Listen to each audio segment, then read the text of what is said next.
পয়সা কথা কেন আছে ভাই, ওই মিষ্টি কথায় আমার কাম হবো না, ঠিক আছে? অফিসে গেলে 80 দিলে 80 দিলে ওই অফিসে কাম হয় না।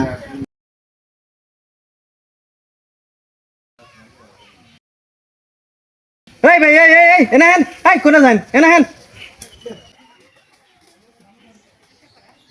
ভাই রাগ করলাই ধর মিয়া রাগ টাগ। আমি দুই দিন কিস্তি বাদ পড়ে গেছে, গানে দেখে এটা পলাই জানলেছেন গে ভাই আজকে হয়তো কিছু দেখলাম না, রাগ করলাই। ভাই মেজাজ খারাপ হওয়ার আগে কিছুদিন খাবার চলবেন না। আরেকদিন জানের বাড়িতে গেছিলাম, 10টা পর্যন্ত বসেছিলাম, মানে বউ ফলান শুনতে পাচ্ছিলেন। ভাই আমার বাবা তো বাসায় ছিল না, ভাই রাগ করলাই। রাগ করবো না, 10টা পর্যন্ত বসেছিলে রাগ করবো না? এক মাস ধরে আপনি কিছু না রাগ করবো না? অফিসে গেলে আমার হ্যাঁ চাটবো নি। বললাম তো ভাই খান না, ভাই রাগ করলাই। কামাই না কে ভাই? আপনার এদিন কামাই থাকে না, ও দিন কামাই থাকে না, আপনি কিছু নেওয়ার আগে তো ঠিকই আবার শেখ হাসিনার চেয়ে বেশি কামাই করছেন।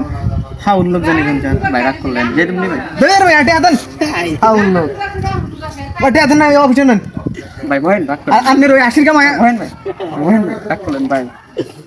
এই পাগল বানাবে না আমারে। পাগলি ওই আইসা কথা কেন আছে ভাই, ওই মিষ্টি কথায় আমার কাম হবো না, ঠিক আছে? অফিসে গেলে 80 দিলে 80 দিলে ওই অফিসে কাম হয় না। না ভাই ইলেকশন ভাই রাগ করলেন ভাই, রাগ করলেন। ধর ভাই আনে টা দিয়েছেন এই মিয়া বহেন নে, ধর হেড মিয়া। হাউল চোদা লোক কথায় কেন এসে রাগ করলেন, রাগ করে না কাম করতে রাগ করবেন। এই টা দিয়ে থেন হেড মিয়া রাগ করলেন। সাটা নিয়ে বাইতে জান মিয়া নে। হাউল চোদা লোক।